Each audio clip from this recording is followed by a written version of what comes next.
Pourquoi les cochons n'auraient-ils pas aussi la belle vie? Ils le peuvent avec la permaculture. Les cochons Thyropolia des Holzer apprécient la vie ici. Ils vivent en plein air toute l'année, lui épargnant ainsi beaucoup de travail. Constamment en quête de nourriture, ils ameublissent le sol entre les arbres fruitiers et les buttes, et empêchent la terre d'être trop tassée.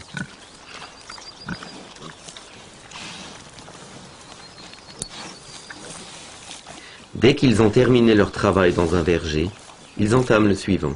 Ils n'arrêtent pas de creuser. Holzer appelle affectueusement ses cochons ses meilleurs bras droits.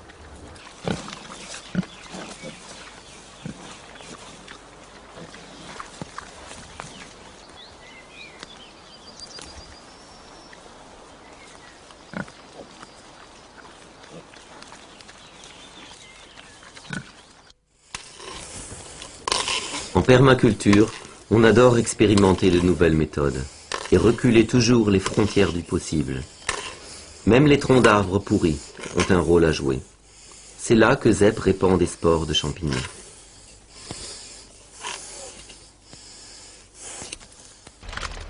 Dans quelques mois, il récoltera du shiitake à cet endroit.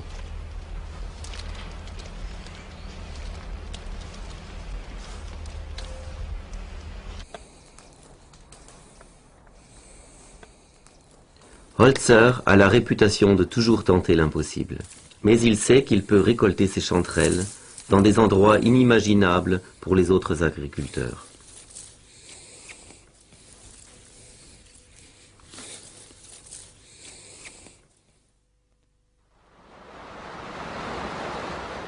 L'eau donne la vie, et Holzer est conscient de son importance pour un écosystème en bonne santé.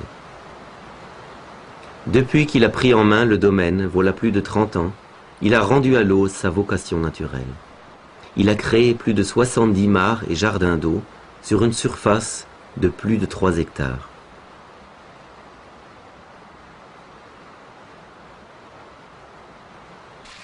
Mares, fossés et canalisations. Holzer utilise ces importantes ressources en eau de multiples façons.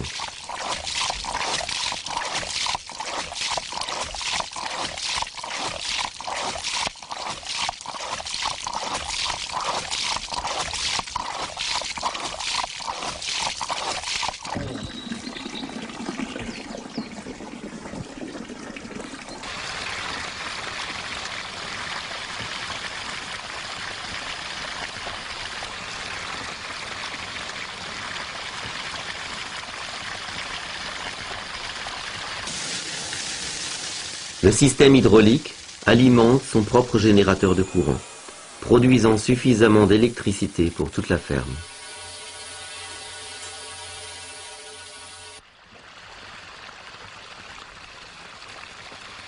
Les mares et marais grouillent de vie. Un grand nombre de poissons, grenouilles, plantes aquatiques et insectes sont installés là.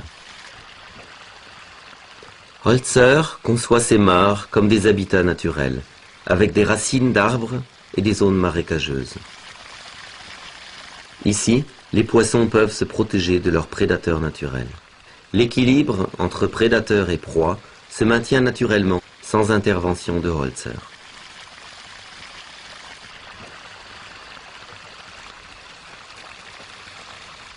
Les poissons aiment utiliser les zones marécageuses pour frayer. Même des poissons exotiques, comme le koi japonais, peuvent vivre à ces altitudes.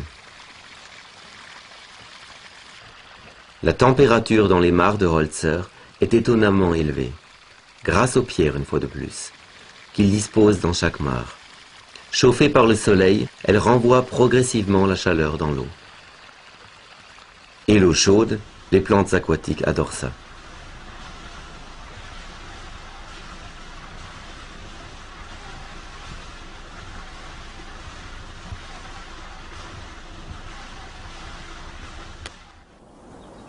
Le climat ici est fortement influencé par les mares.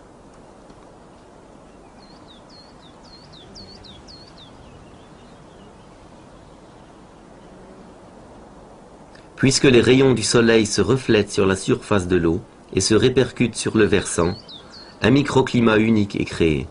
Le piège à chaleur est mis en marche.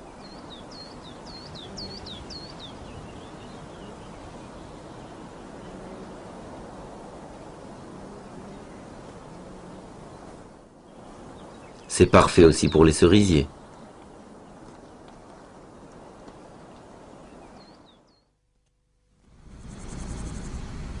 Les plates-bandes surélevées aussi ont leur propre microclimat.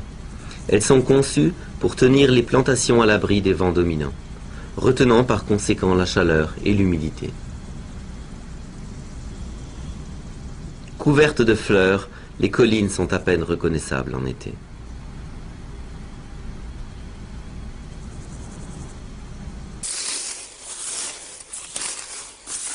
Holzer plante des variétés anciennes et résistantes de pommes de terre.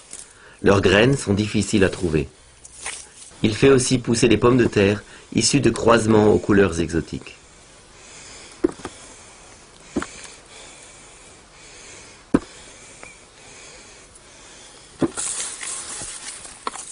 Semer des graines de pommes de terre est pratiquement inconnu de l'agriculture aujourd'hui.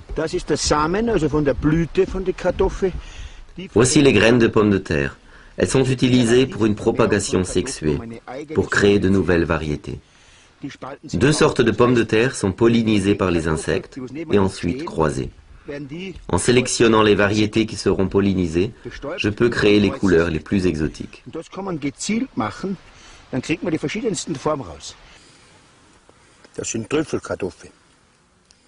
Voilà des pommes de terre truffes.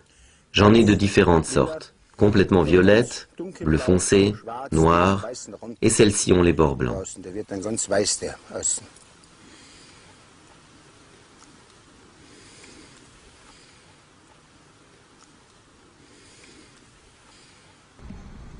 Ici un croisement entre deux légumes, courgettes et citrouilles. Du maïs noir, une ancienne et robuste variété, autrefois denrée de base des Indiens d'Amérique. Et cette plante colorée est de l'épinard sauvage comestible.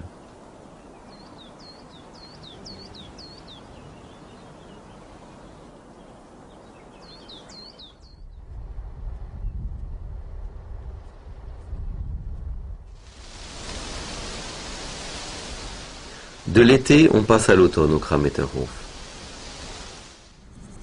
Le blé russe est mûr pour la moisson. Il y a 30 ans, tout commença par 1 kg de grains. Aujourd'hui, le blé russe pousse partout dans la ferme d'Holzer, dans la forêt, sur chaque versant et même le long des sentiers. Cette famille de plantes comporte de nombreux légumes différents, tels que la laitue et la chicorée montée en fleurs. Chaque plante, à sa façon, apporte son soutien au blé.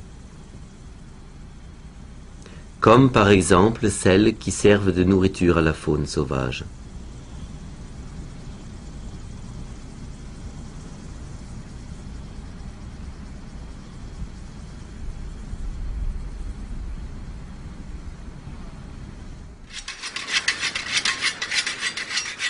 Holzer a même ses propres méthodes de moisson.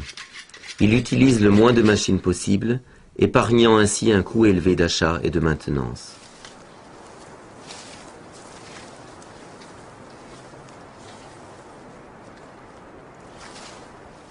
Le couple moissonne son précieux blé, traditionnellement, à la main.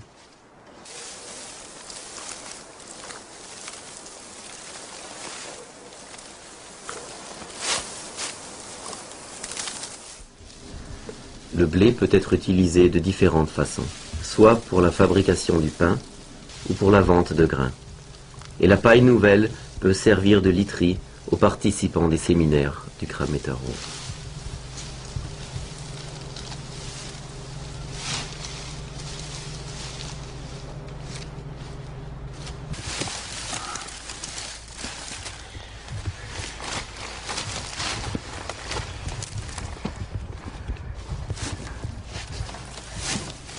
C'est pratique pour transporter les citrouilles aussi.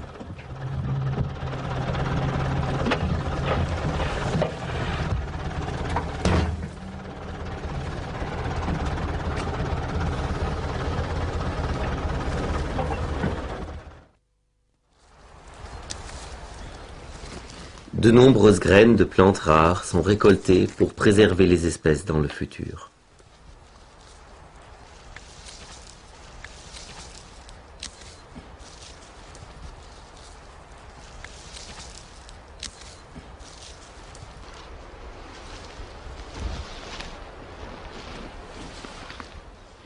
Collecter les graines fait régulièrement partie du travail saisonnier dans cette ferme. Elles sont séchées et stockées dans des sacs.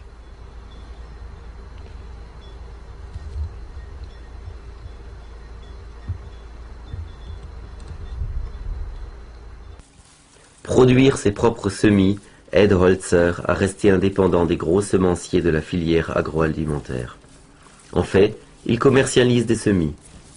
Des espèces rares, comme ces gentianes, sont très appréciées par ses clients.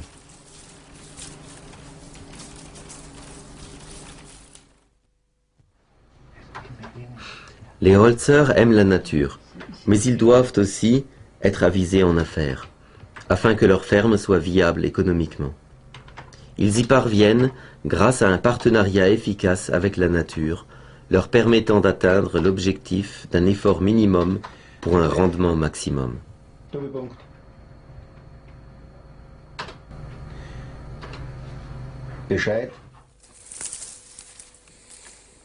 La diversité est reine en temps de récolte. De nombreuses variétés de champignons, légumes, fruits, céréales, herbes et poissons sont vendus. Contrairement à la plupart de ses collègues, Sepp Holzer n'est pas dépendant d'une seule production et par conséquent d'un prix de marché fluctuant. Ses revenus sont plus stables et il peut se passer de subventions. Holzer vend également des arbres. Il les vend avec leur terre d'origine, laquelle contient bien sûr leur famille de plantes. Comme ça, il peut garantir que chaque arbre poussera.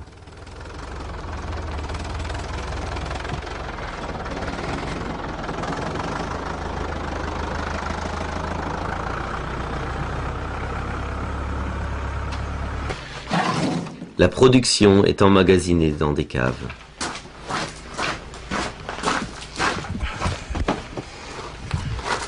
Elles sont creusées au sein des versants et offrent des températures idéales. Là, les fruits restent frais toute l'année.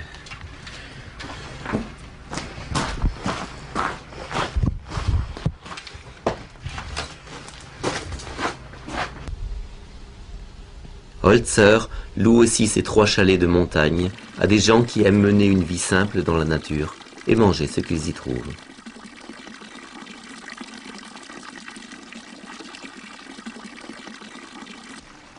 Faites pousser localement, vendez localement, est un autre précepte de la philosophie de la permaculture. Les clients de Holzer viennent le voir personnellement. Par conséquent, les coûts de transport sont minimaux. Radis et citrouilles pour un restaurant local.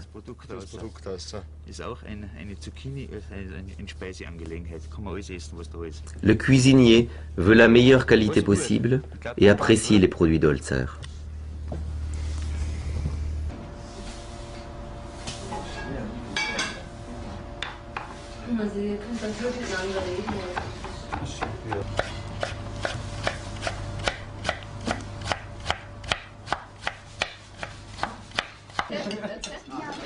Ce soir, les clients se délectent de produits frais locaux.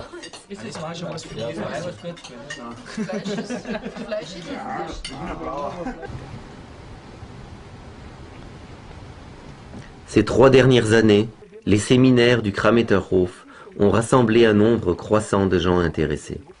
Ils apprennent des techniques agricoles traditionnelles, telles que moissonner et moudre leur blé, fabriquer leur pain et leur beurre.